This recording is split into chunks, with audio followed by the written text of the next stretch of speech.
샬롬. 오늘도 하나님 말씀 앞에 나오신 여러분 환영합니다. 함께 기도하겠습니다.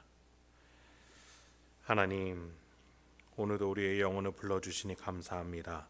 이 말씀을 통해서 우리의 심령에 기쁨과 소망으로 가득하게 없어서 세상이 줄 수 없는 그 놀라운 하나님만이 주실 수 있는 기쁨으로 말씀 묵상하고 읊조리고 읽을 때마다 주여 그런 은혜 허락하여 주시옵소서.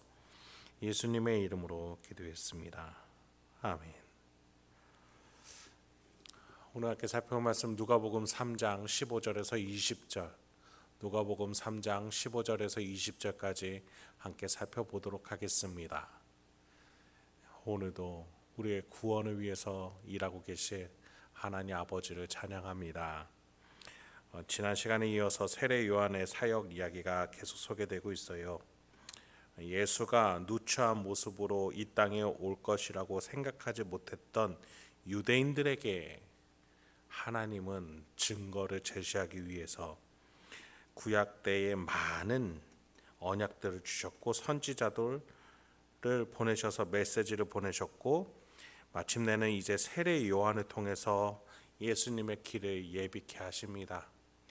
나중에 유대인들은 이 사실들을 확인하고 깨달으면서 변명할 수가 없을 거예요. 400년간 계시가 끊어졌던 이스라엘에게 세례 요한의 메시지는 단비와 같은 하나님의 은혜의 통로였습니다. 그의 사역은 메시아로 오신 예수의 증거 그 자체였어요. 그런 세례 요한을 바라보는 이스라엘의 반응에 대해서 오늘 함께 살펴보도록 하겠습니다. 두 가지의 반응입니다. 첫 번째는 민심이 어땠는지 한번 볼까요? 15절부터 17절입니다. 백성들이 바라고 기다림으로 모든 사람이 요한을 혹 그리스도신가 심중에 생각하니 요한이 모든 사람에게 대답하여 이르되 나는 물로 너희에게 세례를 베풀거니와 나보다 능력이 많으신 이가 오시나니 나는 그의 신발끈을 풀기도 감당하지 못하겠노라. 그는 성령과 불로 너희에게 세례를 베푸실 것이요 손에 키를 들고 자기의 타작마당을 정하게 하사 알곡은 모아 곡간에 들이고 쭉정이는 꺼지지 않는 불에 태우시리라. 15절에 보니 이스라엘 백성들도 메시아를 기다리고 있었어요. 그러니까 요한을 보고서 혹 그리스도신가? 약속되었던 그리스도신가? 이런 질문이 생겨났던 거겠죠. 그런데 그들이 메시아, 그리스도, 구원자, 즉 하나님이 보내시는 특별한 한 존재, 거기에 대해서 어떤 이미지를 그리고 있었는가, 그것을 한번 살펴봐야 돼요. 그들은 자신들이 바라는 모습, 그것이 중요했어요. 하나님이 보내시는 그 모습이 아니라 내가 받고 싶은 구원을 이뤄줄 그 존재를 바랬던 거예요. 나의 이상향, 내가 되고 싶은 모습, 그 모습으로 구원자가 와야만 했어요. 자기 자신이 중심인 것이죠. 사람들에게 인기가 있고 추정하고 싶을 만큼 무언가 특별한 걸 가진 사람, 그 사람을 바라보기만 해도 대리만족을 느낄 수 있는 사람, 그 사람이 메시아로 와야만 했던 게 이들의 속내였어요. 그런데 그들에게 생각에 너무나 꼭 맞는 사람이 나타난 거죠. 바로 세례 요한이었어요.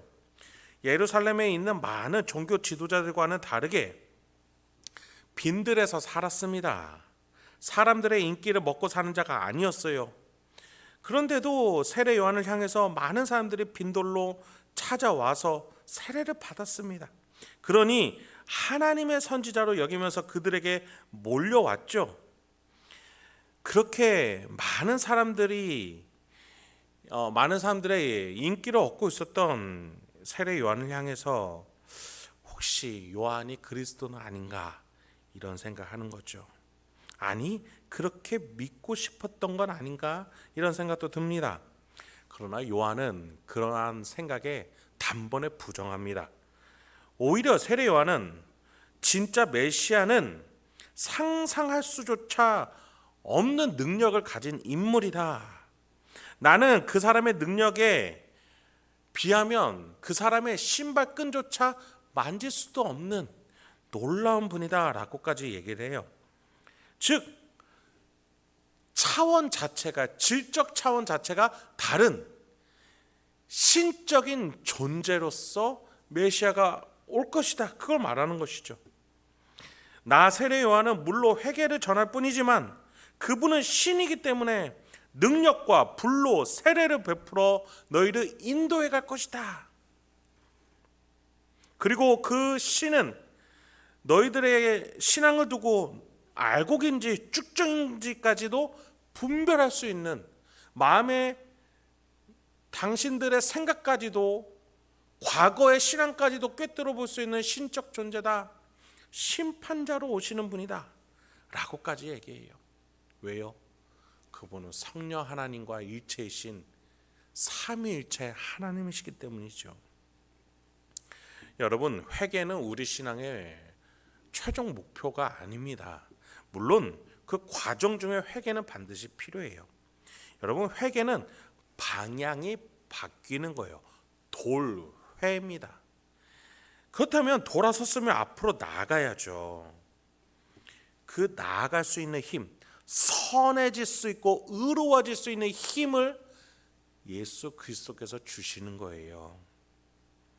여러분, 하나님이 세례 요한을 보내셔서 세례 요한을 통해서 회개의 방향 설정이 주어졌습니다. 그리고 그 하나님이 예수 그리스도를 보내셔서 돌아선 그들을 끌고 가십니다. 그 모든 일들을 본래 인간을 오시기 전에 삼위일체이신 예수 그리스도께서 성부와 성령과 함께 일하신 것 아니겠습니까? 네, 본래 성자 하나님이 다 주관하시던 사역이었어요. 그런데 그 예수님이 이 땅에 오셔서 회개한 자들아, 나와 같이 이 방향으로 이렇게 살면 된다, 하나님이 기뻐하시는 인생은 이것이다, 그 이야기를 하러 오시는 것이죠. 그래서 누가 알곡이고 쭉정인지에 대한 기준이 되어주는 삶으로 심판자로 이 땅에 오신다라고 세례 요한은 말하고 있는 거죠. 여러분, 어때요? 실제가 있고 실존이 있는 실생활에서 드러나는 삶으로 예수님을 인도할 것이다. 세례 요한은 그 얘기를 해주고 있는 거예요. 자기 자신의 사역과 앞으로 나타날 메시아의 사역이 얼마나 질적 차원에서 비교가 불가한 것인지를 요한은 계속해서 드러내고 있습니다. 그래요, 이것이 예수님을 준비하는 자의 자세였어요. 여러분, 우리는 다시 오실 예수님을 준비하는 교회라는 사실 잊지 마시기 바랍니다. 우리는 이제 교회의 차원이 다른 질적인 교회를 비신자들에게, 불신자들에게 준비시키고 전하고 있어야 합니다. 저 천국은 지금 우리가 모인 이 천국의 모형이 되는 교회에서 차원이 다른 천국이 있음을 우리는 말할 수 있어야 해요. 그래요, 우리의 모임 속에서 성령님이 함께 하시고 예수 그리스도께서 둘셋이 함께한 곳에 내가 너희와 함께하겠다라고 분명히 우리에게도 놀라운 권능과 임재가 있을 것임을 약속해 주셨어요. 그런데 우리는 이것이 맛을 보는 것이다, 잠깐의 은혜다, 더 궁극적인 화평과 샬롬이 마지막 날 이후에 예수 그리스도를 통해서 나타날 것이다, 그 증거가 바로 이 교회의 모습을 보라 라고 말할 수 있어야 돼요. 그것이 오실 예수를 준비하는 자의 모습이겠죠. 네, 여러분, 저와 여러분은 세례 요한과 같이 다시 오실 예수님을 준비하는 신부가 되어야 하겠습니다. 계속해서 또 본문을 보시죠. 18절부터 20절입니다. 또 그 밖에 여러 가지로 권하여 백성에게 좋은 소식을 전하였으나 분봉 왕 헤롯은 그의 동생의 아내 헤로디아의 일과 또 자기가 행한 모든 악한 일로 말미암아 요한에게 책망을 받고 그 위에 한 가지 악을 더하여 요한을 옥에 가두니라. 이제 왕가의 반응이 나타납니다. 19절에 보니 헤롯 왕이에요. 아기 예수님을 죽이려고 했던 헤롯 대왕의 둘째 아들입니다. 이 사람이 자신의 이복 동생의 아내를 빼앗아 자신의 아내를 삼은 일이 있었어요. 그러니 유대 사회에서는 난리가 난 거죠. 어떻게 이스라엘의 왕이란 자가 이런 행실을 보일 수 있느냐? 용납할 수 없는 일이지만 아무도 말하지 못했어요. 그런데 그 권력자에게 요한은 단도직입적으로 비판을 가하고 있는 것이죠. 세례요한은 사람을 보고 있는 것이 아니라 하나님을 바라보고 있던 선지자였던 겁니다. 그래요, 여러분, 다시 오실 예수님을 준비하는 우리도 사람이 아니라 땅의 것이 아니라 하나님을 바라보고 저 천국을 바라보며 이 교회에서 얻은 말씀의 은혜, 예배의 은혜, 성도 간의 교제의 은혜, 예수 그리스도와 하나됨의 은혜로 우리가 충만해야 될 줄 믿습니다. 그것이 우리를 세상에서 사람이 아니라 하나님을 보게끔 해주는 힘의 원천이 되어주기 때문이에요. 여러분, 우리가 다시 오실 예수님을 준비했으면 좋겠습니다. 예수님을 준비하는 인생이 되길 소망합니다. 그래서 우리 자신을 바라봐야겠습니다. 예수의 영을 품고 사는 인생, 그렇게 해서 다시 오실 왕으로서 다시 부활체로 이 땅에 오실 예수를 바라보며 기다리며 고대하며 기도하며 이 땅에서의 삶을 예수를 향해서 예수님께서 다시 이렇게 오실 것이라고 전하면서 준비할 수 있는 저와 여러분에게 소망합니다. 그렇게 다시 오실 예수님을 준비하는 저와 여러분 서로 동기부여가 되어주며 응원할 수 있는 우리가 되길 소망합니다. 함께 기도하겠습니다. 하나님, 오늘도 우리에게 귀한 은혜 허락해 주시니 감사합니다. 주여, 우리가 눈만 잠깐 깜빡여도 이 세상이 너무나 빠르게 흐르고 있고 변하고 있습니다. 그래서 정신이 없습니다.